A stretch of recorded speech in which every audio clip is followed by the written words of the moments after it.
आज के इस वीडियो में हम देखेंगे क्लास 12th की हिस्ट्री। चैप्टर है हमारा 13वां और महात्मा गांधी वाला चैप्टर है ये। यहाँ से काफ़ी इंपॉर्टेंट क्वेश्चन अपने पेपर के लिए बन जाते हैं। ठीक है, टेलीग्राम ग्रुप ज्वाइन नहीं किया आपने तो टेलीग्राम ग्रुप ज्वाइन कर लें। Class 12th ESP new group से सर्च करेंगे तो आपको ग्रुप मिल जाएगा। 5400 स्टूडेंट जुड़े हुए हैं। ऐप आप डाउनलोड कर लें, हमारी Eklavya official app play store में मिल जाएगी और लिंक भी आपको डिस्क्रिप्शन में दे देंगे। यहाँ पे आप MCQ टेस्ट दे सकते हैं और शेड्यूल आपको बता दिया जाएगा वीडियो के एंड में, आप कैसे कैसे किस किस दिन आपको नए टेस्ट मिल पाएंगे।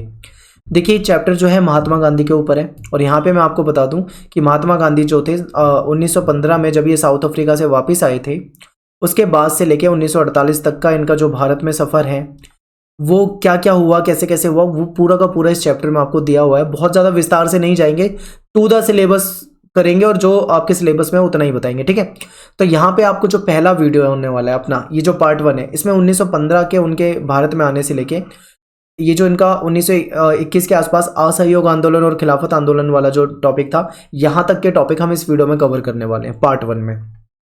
आगे के टॉपिक जो है पार्ट 2 में कवर होंगे। ठीक है, तो शुरू करते हैं अपने वीडियो को। सबसे पहले देखेंगे गांधी जी की भारत में वापसी 1915। देखिए महात्मा गांधी जी जो थे ये जनवरी 1915 में भारत वापिस आए। लगभग 2 दशक तक विदेश में रहे, लगभग ये लगा लो 20 वर्ष मोटा मोटा हम मान सकते हैं। ठीक है, लगभग 2 दशक तक ये बाहर रहे, साउथ अफ्रीका रहे और 1915 में भारत वापस आए। जब ये 1915 में भारत वापस आए तो ये इतने ज़्यादा प्रसिद्ध नहीं थे। ठीक है, जैसे महात्मा गांधी को जाना जाता है उतने ये प्रसिद्ध नहीं थे। गांधी जी इन वर्षों का ज़्यादातर जो इन्होंने अपने 2 दशक आप समझ सकते हो बाहर बिताए थे, वो उसका ज़्यादातर हिस्सा उन्होंने अफ्रीका में बिताया था। वहाँ पे ये एक वकील के रूप में गए थे और बाद में उस क्षेत्र में भारतीय समुदाय के नेता बन गए थे। ठीक है, वहाँ पे अफ्रीका की बात है ये। दक्षिण अफ्रीका ने ही गांधी को महात्मा बनाया। वहाँ पे कुछ घटनाएं हुई जिसके जरिए महात्मा गांधी वहाँ पे काफ़ी प्रसिद्ध हो गए थे दक्षिण अफ्रीका में। दक्षिण अफ्रीका में ही गांधी जी ने पहली बार सत्याग्रह जो है उसका प्रयोग किया था। सत्याग्रह क्या था? इनका विरोध करने का एक तरीका था जिसमें हिंसा का सहारा बिल्कुल नहीं लिया जाता। यानी आप कह सकते हो कि किसी चीज़ का विरोध करने के लिए अहिंसात्मक रास्ता अपनाना इनका सत्याग्रह था। ठीक है, ये अहिंसात्मक विरोध की जो इनकी तकनीक थी, इसका इस्तेमाल ये अफ्रीका में कर चुके थे। इन्होंने विभिन्न धर्मों के बीच में एकता को बढ़ाने का प्रयास किया और ये भी चेतावनी भी दी इन्होंने, जो ऊंची जाति वाले भारतीय हैं, जो निम्न जाति वाले भारतीयों के साथ जो भेदभाव करते हैं, छुआछूत और जो ऐसी समस्या थी, उसको इन्होंने गलत बताया। तो ये पॉइंट भी आपको ध्यान रखना है। और जो महिलाओं के प्रति जो मतलब गलत भेदभाव वाली नीति है, उसका भी इन्होंने विरोध करा। 1915 में जब महात्मा गांधी भारत आए तो उस समय का भारत जो था वो 1893 में जब वो भारत से गए थे तब के समय से अलग था। ठीक है, यानी कि जब वो 1893 में गए थे और जब 1915 में आए तो उस समय में भारत जो था काफ़ी बदला हुआ था। एक चीज़ कॉमन थी, वो कॉमन ये थी कि जब वो गए थे तब भी भारत गुलाम था अंग्रेज़ों का, जब वो आए तब भी भारत अंग्रेज़ों का ही गुलाम है, लेकिन फिर भी अंदर कुछ काफ़ी बदलाव हो गए। बदलाव क्या है उसे समझिए। 1915 में, ठीक है, जब वो आए तो यहाँ पे उन्होंने देखा कि भारत में राजनीतिक दृष्टि से काफ़ी सक्रिय हो चुका है। यानी राजनीतिक रूप से देखा जाए तो भारत जो है काफ़ी एक्टिव है। ठीक है, अब यहाँ पे एक आपको पॉइंट याद रखना है, स्वदेशी आंदोलन की लहर चला दी गई थी 1905 से 1907। ये इंपॉर्टेंट यहाँ पे क्या बन जाता है, देखिए इंपॉर्टेंट ये बन जाता है लाल बाल पाल। लाला लाजपत राय पंजाब से थे, विपिन चंद्र पाल बंगाल से थे और बाल गंगाधर तिलक जो थे महाराष्ट्र से थे। इन तीनों का नाम आता है हमेशा स्वदेशी आंदोलन में जब भी आप पढ़ोगे। तो महत्वपूर्ण ये है कि तीनों अलग अलग स्थान से हैं लेकिन स्वदेशी आंदोलन के समर्थक हैं और इनका जो विरोध करने का तरीका है, अंग्रेजों का जो विरोध करने का तरीका, मतलब अंग्रेजों के प्रति इनका जो विरोध का तरीका है वो भी अलग है, ध्यान रखना। जैसे कि इन लोगों ने अंग्रेजों का जो शासन था, औपनिवेशिक शासन, उसके प्रति लड़ाकू विरोध का समर्थन करा। इन्होंने कहा कि अंग्रेजों के सामने अगर हम अहिंसात्मक प्रदर्शन करेंगे या फिर हम सोचेंगे कि वो हमारे छोटे मोटे आंदोलन से हमको देश छोड़कर चले जाएंगे, हमें मतलब स्वतंत्र कर देंगे, तो ऐसे बात नहीं बनेगी। इनका ये मानना था कि विरोध इनके प्रति जो होना चाहिए वो लड़ाकू प्रदर्शन होना चाहिए। ठीक है, लेकिन दूसरी तरफ कुछ ऐसे लोग थे जो लिबरल थे, यानी जो उदारवादी थे, जो उदारवादी समूह के लोग थे, वो इस चीज को बात करते थे कि हमेशा हमको प्रयास करते रहना चाहिए। इनका ये मानना था कि हमें प्रयास करते रहना चाहिए, लेकिन इनका मानना था कि लड़ाकू विरोध प्रक्रिया को अपनाना चाहिए। तो ये लाल बाल पाल जो हैं वो इस विचारधारा को मानते हैं, जबकि गोपाल कृष्ण गोखले और मोहम्मद अली जिन्ना जो हैं वो इस विचार को मानते हैं। हालांकि मोहम्मद अली जिन्ना का असली रूप आपको बाद में दिखेगा, लेकिन अभी फिलहाल आप इतना ही समझिए कि इस विचारधारा को मानते हैं। तो इतना आपको यहाँ पे पॉइंट याद हो जाएंगे। देखिए इंपॉर्टेंट यहाँ पे मैं आपको पहले बता रहा हूँ, ये लाल बाल पाल वाला है, ये इंपॉर्टेंट हो सकता है। स्वदेशी आंदोलन आपको ये समय याद रखना है, और इंपॉर्टेंट हो सकता है शॉर्ट क्वेश्चन के नजरिए से, लॉन्ग क्वेश्चन नहीं आएंगे यहाँ से, ठीक है, बिल्कुल भी शॉर्ट में आ सकते हैं 1 मार्क्स वाला क्वेश्चन। आगे देखते हैं, महात्मा गांधी के राजनीतिक गुरु, 1 मार्क्स में ऐसा क्वेश्चन पूछा जा सकता है कि महात्मा गांधी के जो राजनीतिक गुरु थे वो कौन थे। तो नाम याद रखना है आपको, गोपाल कृष्ण गोखले, ठीक है, शॉर्ट में GKG, इस तरीके से भी आप याद रख सकते हो। इन्होंने क्या करा, जब गांधी आए तो इन्होंने गांधी से ये कहा कि 1 वर्ष तक ब्रिटिश भारत की गांधी को यात्रा करनी चाहिए, यानी गांधी जी को 1 वर्ष तक पूरे भारत की यात्रा करनी चाहिए। क्यों करनी चाहिए? क्योंकि देखो अभी ये आए थे 1915 में बाहर से, अब इनको 1893 में ये गए हैं, बीच के समय में क्या क्या परिवर्तन हुए, भारत में क्या क्या परिवर्तन है, इनको नहीं पता उसके बारे में। अगर ये 1 वर्ष तक पूरे भारत में घूमेंगे, हर जगह की स्थिति को देखेंगे, लोगों से मिलेंगे, उनकी समस्याओं को देखेंगे, अंग्रेजों के का जो व्यवहार है उसको समझेंगे, तब इनको पता लगेगा कि आखिर जो असल भारत की कंडीशन है वो क्या है। तो इसीलिए इन्होंने इनको सलाह दी कि आप 1 वर्ष तक भारत की क्या करो, यात्रा करो, पूरे भारत में जाओ, जिससे कि इस भूमि, यहाँ की भूमि को और यहाँ के लोगों को अच्छे से जान सको, उनकी समस्याओं को समझ सको, ठीक है, यहाँ की समस्याओं को समझ सको। अब यहाँ पे देखिए, यहाँ से शुरुआत हो जाती है महात्मा गांधी के राजनीतिक करियर की। ये 1916 इंपॉर्टेंट है, बिल्कुल ध्यान रखो, क्वेश्चन यहाँ से काफी पूछते हैं। बनारस हिंदू विश्वविद्यालय का उद्घाटन हो रहा था, फरवरी 1916 की बात है। फरवरी 1916 में बनारस विश्वविद्यालय, जो बनारस हिंदू विश्वविद्यालय जो है, इसका उद्घाटन समारोह था। यहाँ पे जो आमंत्रित किए गए थे व्यक्ति, उसमें राजा और मानव प्रेमी और अमीर अमीर लोगों को, ऊंचे ऊंचे जो रसूख रखने वाले लोग हैं उनको बुलाया गया था यहाँ पे, ठीक है, जिनके द्वारा दिए गए दान से इन्हीं के दान से ये जो बनारस हिंदू विश्वविद्यालय, इसकी स्थापना की जा रही थी। याद रखें पॉइंट, इनके द्वारा दिए गए दान से ये बनारस हिंदू विश्वविद्यालय, जिसको हम BHU कहते हैं, की स्थापना की जा रही थी। समारोह में एनी बेसेंट जैसे कांग्रेस के महत्वपूर्ण नेता भी उपस्थित हो रखे थे। अब ये समारोह चल रहा था, बिल्कुल ठीक है। आखिर क्या होता है यहाँ पे देखिए क्या होता है। यहाँ पे महात्मा गांधी को भी इनविटेशन था, वो भी आए हुए थे। अब महात्मा गांधी जो थे पढ़े लिखे वकील भी थे, और लेकिन महात्मा गांधी को इस समय में महात्मा गांधी उतने प्रसिद्ध नहीं थे। बाकी जो लोग आए थे यहाँ पे वो काफ़ी मतलब सजे धजे और प्रसिद्ध और प्रतिष्ठित व्यक्ति रहे थे, लेकिन महात्मा गांधी को लोग नहीं जानते थे इतना ज़्यादा। जब गांधी जी के बोलने की बारी आई, वहाँ पे सबको बोलने का मौका दे रहे थे, तो गांधी जी का जब समय आया बोलने का, तो उन्होंने क्या करा, उन्होंने बिल्कुल धारा से विपरीत बातें करी। यानी जहाँ पे लोग अमीर आए हुए और कुछ अलग विचारधारा के हैं, यहाँ पे महात्मा गांधी ने अलग बात क्या कर दी, इन्होंने बात की मजदूर लोगों की, इन्होंने गरीब लोगों की बात की।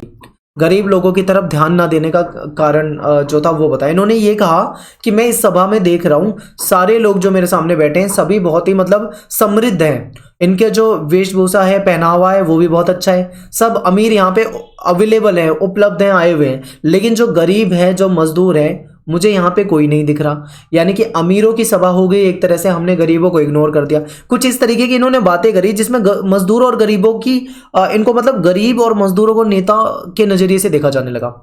इन्होंने कहा कि बनारस हिंदू विश्वविद्यालय की स्थापना है भले ही शानदार है, लेकिन धनी और अमीर लोगों को देखकर गरीब लोगों के लिए चिंता प्रकट की इन्होंने, महात्मा गांधी ने, इस सभा में। इन्होंने कहा कि भारत के लिए मुक्ति तब तक संभव नहीं है, यानी भारत तब तक आजाद नहीं हो सकता जब तक आप अपने आप को इन अलंकरणों से मुक्त ना कर दें। ये सजावट अजावट जो आप करके आ रहे हो, ये जो बन ठन के आ रहे हो, जो आपका, इस चीजों से आपको मुक्त होना पड़ेगा, ठीक है। गरीबों की तरफ आपको ध्यान देना पड़ेगा। जब तक ध्यान नहीं दोगे तब तक देश मुक्ति नहीं प्राप्त कर पाएगा, भारत मुक्ति नहीं प्राप्त कर पाएगा, आजाद नहीं हो सकता। तो इन्होंने बिल्कुल अलग विचारधारा के साथ भाषण दिया, सभी लोग देखकर दंग थे, क्योंकि एक मतलब आप समझ लीजिए कि अलग तरह की बातें कर दी, तो ये था ही एक अलग मतलब मौका यहाँ पे। इन्होंने कहा कि हमारे लिए स्वशासन का तब तक कोई मतलब ही नहीं होगा जब तक हम किसानों से उनके श्रम का लगभग संपूर्ण लाभ स्वयं तथा अन्य लोगों को ले लेने की अनुमति दे देंगे। यानी कि जब तक एक तरह से कहने का मतलब ये है, जब तक किसानों का मजदूरों का शोषण होता रहेगा तब तक मतलब कोई फायदा नहीं होने वाला है। हमारी मुक्ति तभी हो सकती है जब किसानों के माध्यम मतलब हमारी मुक्ति केवल किसानों के माध्यम से ही हो सकती है। ना कोई वकील और ना ही कोई डॉक्टर ना ही कोई जमींदार इसको सुरक्षित रख सकता है, क्योंकि महात्मा गांधी को पता था कि ये जो जमींदार हैं, जो अमीर हैं, जो डॉक्टर हैं, जो वकील हैं, इनकी संख्या बहुत कम है। अगर लाखों की जनसंख्या है तो ये कुछ परसेंट ही होंगे, जबकि गरीब किसान मजदूर की संख्या जो है वो बहुत बड़ी है। अगर कोई आंदोलन करते हैं शुरू तो ये अमीर लोग मुट्ठी भर लोगों की तरह गिने जा सकते हैं, लेकिन अगर जब ये सारा गरीब वर्ग सामने आ जाता है तो उसको नहीं गिना जा सकता क्योंकि उनकी संख्या बहुत ज़्यादा है। तो महात्मा गांधी इस चीज़ को बखूबी समझ रहे थे, इसीलिए उन्होंने ये बातें भी करी। गांधी जी ने स्वयं को बधाई देने के सुर मिलाने की अपेक्षा, यानी उन्होंने खुद को बधाई ना दिया बल्कि उन्होंने किसानों और कामगारों को याद दिलाना महत्वपूर्ण चुना, जो भारतीय जनसंख्या के अधिसंख्या हिस्से के निर्माण करने के बावजूद वहां श्रोताओं की अनुपस्थिति, यानी कि कहते हैं कि भारतीय जनसंख्या में जो सबसे अधिक संख्या में है, जो सबसे ज्यादा संख्या में है, गरीब लोग, मजदूर लोग, किसान लोग, श्रमिक लोग, वो यहाँ पे अनुपस्थित है। ठीक है, यहाँ पे वो है ही नहीं, और जो काफी कम संख्या में केवल वो यहाँ पे उपस्थित है। यानी कहीं ना कहीं इनका जो भाषण था वहां पे BHU के अंदर, वो भाषण बिल्कुल अलग था। ठीक है, इन्होंने गरीबों की चिंता दिखाई, मजदूरों की चिंता दिखाई, इसलिए भाषण बहुत अलग था और वहां से ये सबकी नजरों में आ गए। ठीक है, सब इनको जानने लगे कि भाई ये ऐसे ऐसे कोई व्यक्ति है और ऐसा है। अब यहाँ पे देखिए क्या क्या हुआ आगे, ये आपको यहाँ पे समझना है। 1916 में, देखिए आपको बिल्कुल क्रम से याद रखना है, वरना सबसे बड़ी जो गलती बच्चे करते हैं इस वाले चैप्टर में, वो क्रम याद नहीं रखते। देखिए 1915 में क्या आए, वो भारत आए। ठीक है, उसके बाद 1916 में उन्होंने अपना भाषण दिया BHU में, जिसको मैंने अभी आपको बताया।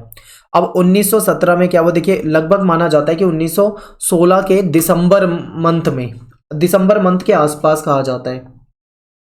ठीक है, कहा जाता है कि 1916 के दिसंबर में लखनऊ में एक वार्षिक सभा हुई थी कांग्रेस की। ठीक है, वहां पे एक किसान आया हुआ था जो कि महात्मा गांधी से मिलने आया हुआ था। उस किसान ने क्या किया, महात्मा गांधी को वहां की अपनी समस्याएं बताई। वो बिहार के चंपारण का किसान था। उसने अपनी समस्याएं बताई कि भाई अंग्रेज लोग जो हैं उन किसानों के साथ कितना गलत कर रहे हैं, उनको जबरदस्ती उनसे कुछ भूमि पे नील की खेती करवाते हैं। नील की खेती जो थी वो बंगाल में भी होती थी और बिहार के चंपारण साइड में होती थी, जो कि नेपाल के बॉर्डर साइड में आप देखोगे, अगर मैप वगैरह में आप देखोगे तो आपको दिखेगा। तो किसान ने अपनी समस्या बताई। हालांकि महात्मा गांधी उस मुद्दे पे उतने इंटरेस्टेड नहीं थे उस समय में, लेकिन फिर भी वो किसान काफ़ी जिद्दी था, ऐसे मैंने विकीपीडिया में पढ़ा हुआ है। लेकिन वो महात्मा गांधी के पीछे पड़ गया कि नहीं, आपको हमारी समस्या सुलझानी है, आप ही हमारी समस्या को सुलझा सकते हैं। चंपारण में किसान बहुत परेशान है, अपनी पूरी समस्या महात्मा गांधी के सामने रखी। तो ऐसे में क्या हुआ, महात्मा गांधी को लगा कि भाई मुझे जाना चाहिए। ठीक है, महात्मा गांधी ने क्या करा, आप क्रम फिर से याद रखो। 1915 में भारत आए, 1916 में BHU में उन्होंने भाषण दिया, जहां से वो प्रसिद्ध हुए एक गरीब और मजदूरों के नेता के रूप में। 1917 में किसान आंदोलन में वो जुड़े और चंपारण गए। वहां पे उन्होंने देखा कि भाई किस तरीके से किसानों को मजबूर किया जाता है कि अपनी जमीन के कुछ हिस्सों में उनको नील की फसल, यानी नील की फसल उगानी पड़ती है अंग्रेजों के कहने में, जिसे गरीब किसानों को फायदा नहीं था, अंग्रेजों को फायदा था। तो वो इसके लिए लड़ने लगे। ठीक है, इस मुद्दे को लेकर उन्होंने वहां पे शुरुआत कर दिया आंदोलन वगैरह की। तो 1917 चंपारण आप याद रखोगे, इंपॉर्टेंट है। फिर उसके एक साल बाद 1918 आपको याद रखना है। 1918 में गांधी जी गुजरात में आए और वहां पे इन्होंने 2 अभियान में शामिल हुए। ठीक है, गुजरात वाला इंपॉर्टेंट हो जाता है क्योंकि पहला जो था वो अहमदाबाद और दूसरा जो है वो खेड़ा। क्या हुआ कि अहमदाबाद जो था, वहां जो कपड़े की जो मिल थी, वहां पे मजदूर लोग काम करते थे। ठीक है, कपड़े की मिल में मजदूर लोग जो थे वो काम करते थे, तो वो अपने लिए बेहतर स्थितियों की मांग कर रहे थे। उनके साथ शोषण होता था, चाहे उनको वेतन ना दिया जाता हो टाइम पे, या फिर उनसे अधिक काम करवाया जाता हो, या XYZ 50 तरह की उनके साथ समस्याएं हो सकती है। तो ये सब था। तो महात्मा गांधी इनके लिए लड़े, वहां पे आंदोलन वगैरह चलता रहा। फिर दूसरा खेड़ा में, वहां पे क्या हुआ था कि किसानों की फसल चौपट हो चुकी थी। ऐसे में जो राज्य था, यानी जो अंग्रेज थे, वो टैक्स मांग रहे थे, लगान जो लगान वगैरह जो भी वसूली करनी थी वो मांग रहे थे। तो महात्मा गांधी ने मांग की कि किसानों के जो फसल है वो चौपट हो चुकी है और इनके पास नहीं है भाई कि टैक्स दे पाए, लगान दे पाए। तो ऐसे में इन्होंने लगान को माफ करने की मांग की। तो आप यहाँ पे अब ये चीज़ें आपको बिल्कुल क्लियर हो जानी चाहिए। अभी भी याद कर लो कि 1915 में आए हैं, 1916 में बीएचयू का भाषण है, 1917 में चंपारण का आंदोलन है, 1918 में ये गुजरात के दो हिस्सों में जो आप पढ़ रहे हो अहमदाबाद और खेड़ा में गए हैं। अब उसके बाद 1919, 1920, 21 ऐसे बिल्कुल क्रम से चलना है आपको, क्योंकि 1 मार्क्स के क्वेश्चन बहुत ज़्यादा बनेंगे यहाँ से और लॉन्ग क्वेश्चन तो आते ही हैं इस चैप्टर से। ठीक है, अब चलते हैं थोड़ा सा और आगे। आगे क्या क्या हुआ इसको समझते हैं। असहयोग आंदोलन की शुरुआत। असहयोग आंदोलन का मतलब क्या था कि अंग्रेजों का सहयोग नहीं करना है, बिल्कुल भी, बिल्कुल अंग्रेजों से सहयोग नहीं करना है उनका। तो चंपारण के बाद, अहमदाबाद के बाद, खेड़ा के बाद, यानी इन आंदोलनों में की गई पहल से गांधी जी जो थे एक राष्ट्रवादी के रूप में उभरे। यानी कि इनको राष्ट्रवादी मतलब होता है जो देशभक्त हो, देश प्रेमी हो। ठीक है, ये राष्ट्रवादी नेता बन चुके थे, के रूप में उभर चुके थे। और इनको ऐसे देखा जाता था कि महात्मा गांधी जो है वो गरीबों के लिए हैं, यानी गरीबों के प्रति उनके दिल में, उनके मन में गहरी सहानुभूति थी, ऐसा कहा जाता था।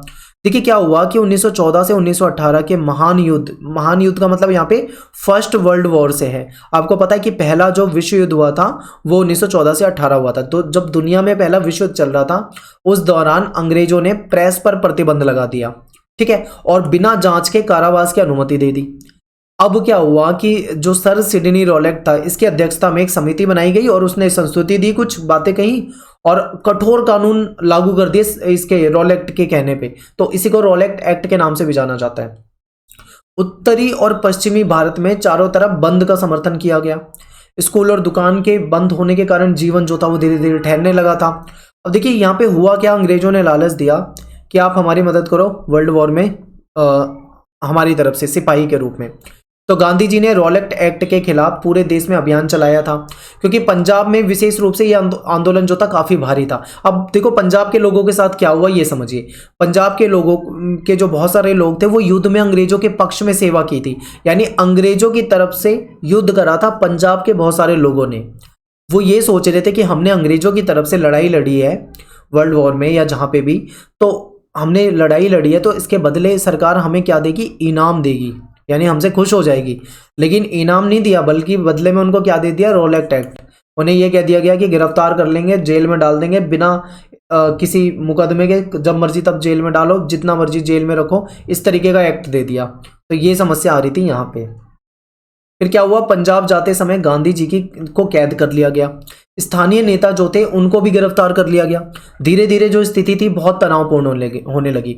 तो यहाँ पे देखो हमने क्या क्या पढ़ा है, इसे क्रम से जोड़ो। 1914-18 में ये वर्ल्ड वॉर हुआ था, ये सब आपको पता है। फिर बाद में क्या हुआ, रॉलेट एक्ट आया, ये आपको पता है। अब रॉलेट एक्ट कब आया, आप मुझे इसका सन जो है कॉमेंट में बताएंगे। मैं यहाँ पे टाइप करना भूल गया हूँ, ठीक है, टाइप करना भूल गया। तो आपके लिए आज का पहला क्वेश्चन हो जाएगा, आप मुझे कॉमेंट में बताइए कब का, कौन से सन में ये आया था। तो ये सब हुआ, आप समझ गए। यहाँ पे स्थिति जो थी वो तनावपूर्ण होने लगी थी, क्योंकि महात्मा गांधी और इन कुछ कांग्रेस के नेताओं को गिरफ्तार कर लिया। अप्रैल 1919 में अमृतसर, ठीक है, अमृतसर में खून खराबा अपने चरम पे पहुंच गया। यहाँ पे एक अंग्रेज ब्रिगेडियर जो था, इसने क्या करा, राष्ट्रवादियों की सभा चल रही थी, राष्ट्रवादी सभा चल रही थी, इसने क्या करा, परमिशन दे दी कि जाओ गोली से उड़ा दो इन सबको, यानी गोली चलाने का हुक्म दे दिया। इसे जलियांवाला बाग हत्याकांड के रूप में जानते हैं। 400 से अधिक लोग मारे गए थे। आज के लिए आपका दूसरा क्वेश्चन है, आप कमेंट में बताएंगे कि ये जो जलियांवाला बाग है हत्याकांड 1919, अप्रैल 1919 आप यहाँ पे देख रहे हैं, तारीख क्या थी, यानी कि आपको डेट बतानी है, ठीक है, किस तारीख को थी ये चीजें हुई थी। तो रॉलेट सत्याग्रह से गांधी जी एक सच्चे राष्ट्रीय नेता के रूप में बन गए। यानी कि महात्मा गांधी को 1915 में जब आए थे इतने लोग नहीं जानते थे, लेकिन 1916 के उनके भाषण से उनको लोग जानने लगे। 1917 के चंपारण के आंदोलन से उनको जानने लगे। 1918 के खेड़ा और अहमदाबाद के आंदोलन से उनको जानने लगे। 1919 के बाद ये जो आप रॉलेट एक्ट वगैरह देखोगे, उसके बाद तो ये एक राष्ट्रीय नेता बन चुके थे, सच्चे राष्ट्रीय नेता, यानी इनको बहुत सारे लोग जानने लगे थे, किसान वगैरह इनका समर्थन करने लगे थे। उसके बाद इन्होंने क्या करा, अंग्रेजों के खिलाफ असहयोग अभियान की मांग कर दी कि भाई अंग्रेज जो है हमारे साथ अत्याचार कर रहे हैं, अब हम इनका किसी भी तरीके से कोई सहयोग नहीं करेंगे। यही आंदोलन कहलाया असहयोग आंदोलन।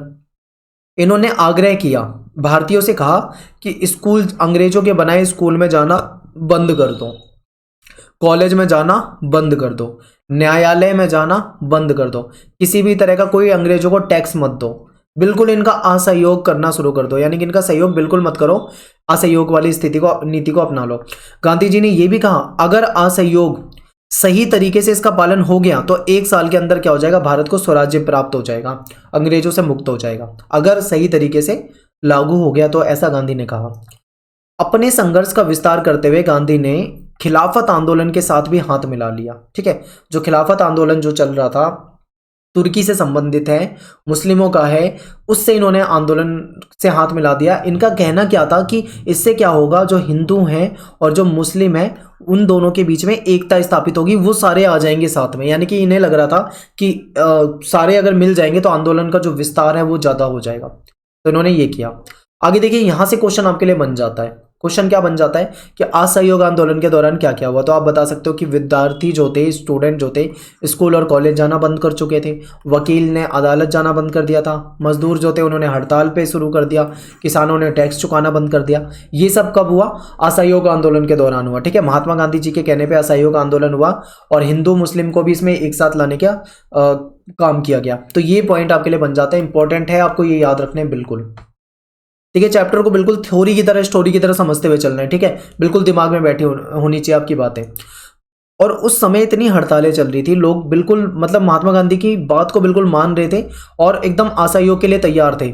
स्कूल बंद हो रहे थे, नहीं जाते थे लोग, सब कुछ मतलब असहयोग हो रहा था, हड़तालें चल रही थी। तो ऐसा सरकारी आंकड़े ऐसे आए, डेटा कुछ ऐसा आया कि 1921 में 396 हड़ताल हुई, जिसमें 6 लाख मजदूर शामिल हुए। समझ लो, 6 लाख मजदूर शामिल हुए। अब यहाँ पे आप मेरी एक बात को थोड़ा सा दिमाग में जोर डाल के समझिए। याद करो 1916 का वो वाला भाषण जो उन्होंने वहां पे दिया था BHU में। जब ये BHU में गए थे तो वो क्या कह रहे थे वहां पे कि इस सभा में मुझे सारे अमीर दिखाई दे रहे हैं, यहाँ पे गरीब नहीं है कोई, यहाँ पे मजदूरों को नहीं बुलाया गया है, यहाँ पे श्रमिकों को नहीं बुलाया गया है। यानी उन्होंने उसी टाइम अपना ये क्लियर कर दिया था कि वो अपने साथ मजदूर और इस वर्ग को जोड़ना चाहते हैं। और मैंने आपको ये भी बताया था कि जो अमीर थे वो मुट्ठी भर थे। ठीक है, अमीर जो थे मुट्ठी भर थे, लेकिन गरीबों की संख्या बहुत बड़ी थी, किसानों की संख्या बहुत बड़ी थी। तो ऐसे में देखो 6 लाख मजदूरों का समर्थन मिल रहा है, तो समझ लो कि महात्मा गांधी कितनी बड़ी शख्सियत बन चुके हैं इस समय। उत्तरी आंध्र की बात करें तो वहां जो पहाड़ियों में जो जनजाति रहती थी उसने भी समर्थन करा। उन्होंने कह दिया हम जंगल के कानून नहीं मानेंगे अंग्रेजों के बनाए हुए। अवध के जो किसान थे उन्होंने बोलते हैं कि हम अंग्रेजों को कोई टैक्स नहीं चुकाएंगे, कोई भी टैक्स, कोई भी कर हम अंग्रेजों को नहीं देंगे। कुमाऊं नाम के स्थान जो है, वहां के जो किसान थे उन्होंने कहा कि औपनिवेशिक अधिकारियों का सामान ढोने से इन्होंने मना कर दिया। 1857 के विद्रोह के बाद पहली बार असहयोग आंदोलन से अंग्रेजी राज जो था उसकी नींव हिल गई। यानी कि अब देखो, याद है आपको जब 1857 वाला चैप्टर पढ़ाया था तो वहां पे बताया था मैंने कि अंग्रेज पूरी तरीके से हिल चुके थे, कितने बड़े लेवल पे आंदोलन हो चुका था। ठीक 1857 के बाद अब जाके ये जो असहयोग आंदोलन वाला समय था, इस समय में आके फिर से दोबारा से अंग्रेजों की नींव हिल गई थी। बिल्कुल अंग्रेजों को महसूस करा दिया था भारतीयों ने कि भाई मतलब भारतीय बिल्कुल उनके खिलाफ हो चुके हैं। तो ये सब चल रहा था। अब इसी दौरान ऐसी घटना हो गई जिससे महात्मा गांधी और उनके समर्थकों को जेल में डाल दिया और ये जो असहयोग आंदोलन था इसको रोकना भी पड़ गया। तो आखिर वो कौन सी घटना थी, यहां से भी क्वेश्चन आपके लिए बन जाता है। तो देखिए क्या हुआ, सब कुछ सही चल रहा था, असहयोग आंदोलन बिल्कुल सही चल रहा था। लेकिन फरवरी 1922 में किसानों का एक ग्रुप था, उसने क्या किया, संयुक्त प्रांत में चौरी चौरा नाम का जो स्थान है वहां पे पुलिस स्टेशन जो था, जाके पुलिस चौकी को जाके उन्होंने क्या कर दिया, आग लगा दी। यानी वहां पे पुलिसकर्मी जो थे मारे गए। इस अग्निकांड में कई पुलिस वाले जो थे उनकी जान चली गई। हिंसा की ये जो घटना हुई इस पे फिर कार्यवाही हुई। और महात्मा गांधी का आपको आंदोलन पता है, महात्मा गांधी ने क्लियर कह रखा था कि हमारा जो आंदोलन होगा उसमें हिंसा नहीं होगी, यानी अहिंसात्मक आंदोलन होगा। लेकिन यहाँ पे तो हिंसा हो गई, अग्निकांड हो गया, चौरी चौरा में ये सब हो गया, पुलिस चौकी जला दी गई, पुलिस वाले मर गए, यानी कि बिल्कुल विपरीत हो गया। ऐसे में क्या हुआ, महात्मा गांधी को अपना आंदोलन रोकना पड़ा, अपना आंदोलन वापिस लेना पड़ा।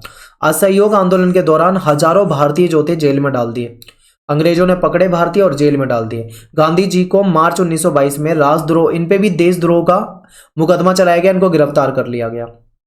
अब देखिए यहाँ पे थोड़ी एक ऐसी घटना हो गई जो थोड़ी मतलब अजीब लगेगी आपको। क्या हुआ कि जब इन पे महात्मा गांधी पे ये देशद्रोह का मुकदमा चलाया गया और इनको जेल में डाला गया, तो इन पे जो केस हुआ उसमें क्या हुआ, देखिए इन पे कार्यवाही जज के सामने मामला गया, तो जो जज थे वो थे अंग्रेज, इनका नाम है CN ब्रूमफील्ड। इन्होंने सजा सुनाई महात्मा गांधी को, लेकिन सजा सुनाते समय एक छोटा सा भाषण दिया। वो भाषण क्या था, एक कमेंट जो किया वो देखिए, इस भाषण को थोड़ा दिमाग से समझिए, बिल्कुल ध्यान से। इन्होंने कहा कि इस तथ्य को नकारना असंभव होगा कि मैंने आज तक जितनी भी जांच की, यानी वो अंग्रेज कह रहा है कि आज तक मैंने जितनी भी जांच की है या फिर जितनी भी जांच मैं करूंगा, आप जो हो उनसे बिल्कुल अलग श्रेणी के हो। क्योंकि ये समझ रहा था कि जो महात्मा गांधी है वो कितनी बड़ी शख्सियत बन चुके हैं इस समय में देश में। ये जो समय था 1922 के आसपास की अगर मैं बात करूं, इस समय महात्मा गांधी 1915 वाले महात्मा गांधी नहीं थे, इनको पूरा देश जानता था।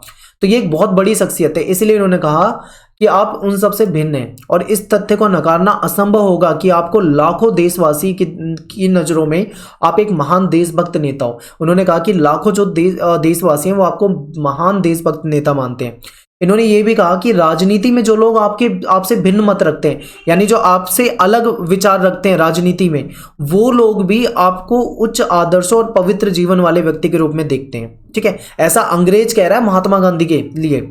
चूंकि गांधी जी ने कानून की अवहेलना की है, ऐसे में चाहे वो कितना भी गांधी का फैन हो, पर गांधी को सजा तो देगा। तो ऐसे उसने कहा कि कानून की अवहेलना आपने की है तो इसलिए आपके लिए सजा तो बनती है। तो 6 साल की सजा सुना दी जेल की। लेकिन एक बात और कह दी 6 साल की सजा सुनाने के बाद, उसने कहा कि लेकिन जज ब्रूमफील्ड ने कहा कि यदि भारत में घट रही घटनाओं की वजह से सरकार के लिए सजा के इन वर्षों में कमी, यानी अगर सरकार चाहे कि आपको 6 वर्ष की सजा को कम करा जाए, 2 वर्ष करा जाए, 1 वर्ष करा जाए, 3 वर्ष करा जाए, 4 वर्ष, मतलब कम करना चाहे अगर सरकार, तो और आपको आज़ाद करना चाहे, मुक्त करना चाहे, तो अगर ऐसा संभव हुआ तो मुझसे ज़्यादा खुश कोई और नहीं होगा। तो आप समझिए कि कहीं ना कहीं शायद ये अंग्रेज जज जो था ये भी महात्मा गांधी को बहुत पसंद करता हो, तभी इस तरीके की बातें कही है। ये आपकी NCERT की कटिंग है, ध्यान से देख लो इसे, और इसको आप 1 से 2 बार पढ़ लो तो आप समझ जाओगे कि क्या कहना चाह रहा था वो। ये सब हुआ। अब इस समय महात्मा गांधी जो थे एक बहुत ही प्रसिद्ध व्यक्ति बन चुके थे, यानी ये जन नेता के रूप में गांधी जी जो थे बहुत फेमस हो चुके थे। गांधी जी ने आंदोलन में आम जनता को शामिल किया। अब देखिए गांधी जी इतने फेमस क्यों हो रहे थे, इसका सबसे बड़ा कारण जो है वो ये कारण है कि गांधी जी को सपोर्ट जो था वो सबका था। यानी किसानों की संख्या सबसे ज़्यादा है तो किसान उनके साथ है, श्रमिकों की संख्या बहुत ज़्यादा है, श्रमिक उनके साथ हैं, अन्य कारीगर मजदूरों की संख्या बहुत ज़्यादा है, वो भी उनके साथ है, और प्लस में फिर जो अमीर लोग थे वो भी उनके सपोर्ट में आ गए, क्योंकि उन्होंने देख लिया कि महात्मा गांधी एक लौते ऐसे व्यक्ति थे जिनके पीछे लाखों की संख्या हो गई थी। यानी इतने इनको फॉलोवर हो गए थे, इतने अनुयायी हो गए थे, देश में इतने लोग इनको मानने लगे थे।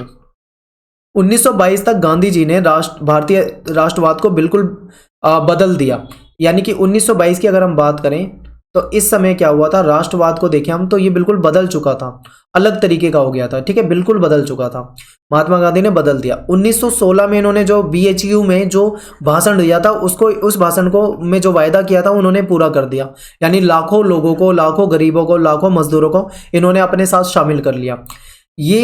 अब ये आंदोलन केवल अमीर और बिजनेसमैन और बुद्धिजीवियों का आंदोलन नहीं था, बल्कि इसमें आम जनता को भी महात्मा गांधी ने शामिल कर लिया। सभी लोग आ गए, हजारों की संख्या में किसान आ गए, लाखों की संख्या में श्रमिक और कारीगर जो थे आंदोलन में भाग लेने लगे। इनमें से कई तो थे जो गांधी के प्रति बहुत ही आदर सम्मान व्यक्त करते थे और उन्होंने इनको महात्मा कहा, महात्मा कहना शुरू करा। सामान्य जन के साथ इस तरह की पहचान और क्यों थी, क्योंकि उनके वस्त्रों की वजह से। देखिए लोग इनसे क्यों जुड़ पाते थे, एक सबसे बड़ा कारण यह है कि महात्मा गांधी जो थे बिल्कुल सिंपल रहते थे। यानी इनका जो जहाँ पे दूसरे नेता थे जो कि वेस्टर्न कल्चर को देखते हुए सूट कोट पैंट पहनते थे, औपचारिक वस्त्र पहनते थे, फॉर्मल कपड़े पहनते थे, बिल्कुल मतलब अच्छी पर्सनैलिटी बनाकर रहते थे, वहीं पे अगर महात्मा गांधी को देखें तो महात्मा गांधी बहुत ही साधारण वस्त्र पहनते थे, केवल एक सादी सिंपल धोती पहन के रहते थे।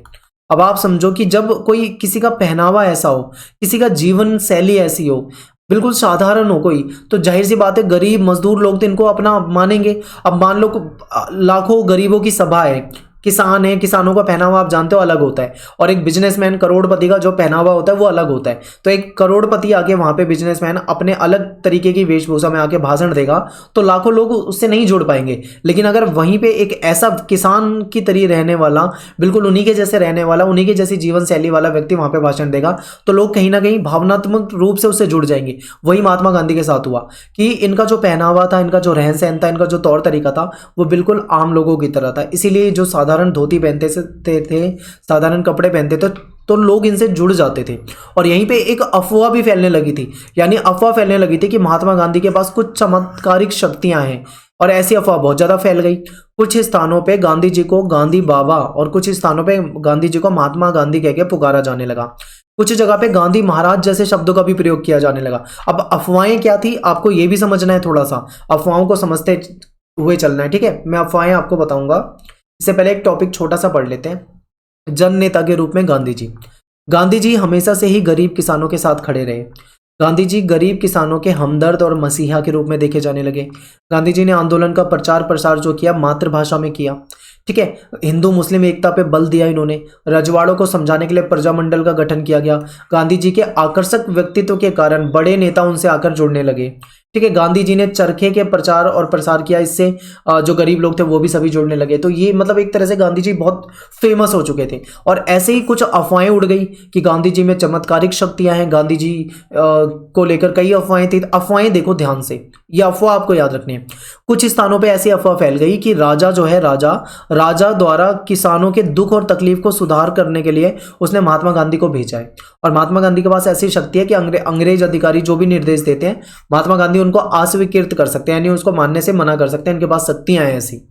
फिर दूसरी अफवाह थी, कहते हैं कि गांधी जी की शक्ति अंग्रेज बादशाह से भी ज्यादा है, उत्कृष्ट है, ठीक है। उनके आने से जहां जहां पे गांधी जी जाते हैं वहां से औपनिवेशिक शासक जो हैं वो भाग जाते हैं, ऐसे ऐसे मतलब कहा जाने लगा था। और एक अफवाह देखो, एक अफवाह ये थी कि गांधी जी की आलोचना जो भी करेगा, जो मतलब लोग गांधी जी की आलोचना कर रहे थे उनके घर अपने आप ही गिर गए, उनकी फसल खराब हो गई, ऐसी ऐसी अफवाह फैल गई। एक अफवाह देखो, ये बहुत जबरदस्त अफवाह है। ये कहा जाने लगा कि कोई बस्ती गांव होगा, वहां का एक व्यक्ति था जिसका नाम था सिकंदर साहू। उसने 15 फरवरी को कहा कि वे महात्मा गांधी पे तभी विश्वास करेगा जब उसके कारखाना जो है जहाँ पे गुड़ वगैरह बनाया जाता है, उसके कारखाने में गन्ने से भरा हुआ जो कड़ाहा है जिसमें गन्ने का रस जो है गर्म किया जाता है, वो 2 हिस्सों में जब टूट जाएगा तब मानूंगा कि हाँ भाई सही में महात्मा गांधी कुछ ऐसे हैं। और बाद में क्या हुआ, वो सच में टूट गया। ऐसी अफवाहें थी। एक अफवाह और देखो, ये आपको और ज्यादा मतलब फनी लगेगी। आजमगढ़ में एक किसान ने कहा कि वे महात्मा जी की प्रामाणिकता पे तब विश्वास करेगा जब उसके खेत में लगाए गए गेहूं तिल में बदल जाएंगे, यानी जो लगाए गेहूं हैं पर वो तिल में बदल जाएंगे। अगले दिन क्या हुआ, सारे गेहूं बदल गए और तिल बन गए। तो ऐसी ऐसी अफवाह फैला दी थी उस टाइम पे महात्मा गांधी के बारे में, बहुत सारी। ये तो मैं कुछ ही अफवाह बता रहा हूं, बुक उठाओगे तो आपको कई सारी अफवाहें मिलेंगी। डिटेल में ज्यादा नहीं जाएंगे, क्वेश्चन नहीं बनते इतने ज्यादा वहां से, ठीक है। महात्मा गांधी अगर जाति से देखें तो जाति से एक व्यापारी, पेशे से देखें तो एक वकील थे। लेकिन उनका जो जीवन था सादगी भरा जीवन था। उनकी जो जीवन शैली थी वो बहुत सिंपल थी। हाथों से काम करने के प्रति उनका लगाव था। इस वजह से गरीब मजदूरों के प्रति बहुत ही सहानुभूति रखते थे। कांग्रेस की नई शाखाएं खोली गई, ठीक है। रजवाड़ों में राष्ट्रवादी सिद्धांत को बढ़ावा देने के लिए प्रजामंडल की श्रृंखला स्थापित की गई। महात्मा गांधी ने जो भी मतलब भाषण दिए या जो भी राष्ट्रवादी संदेश दिए वो मातृभाषा में दिए। ये रिपीट हो गया गलती से, मैंने आपको पहले भी ये 2 लाइन बता दी थी। ये सब हुआ।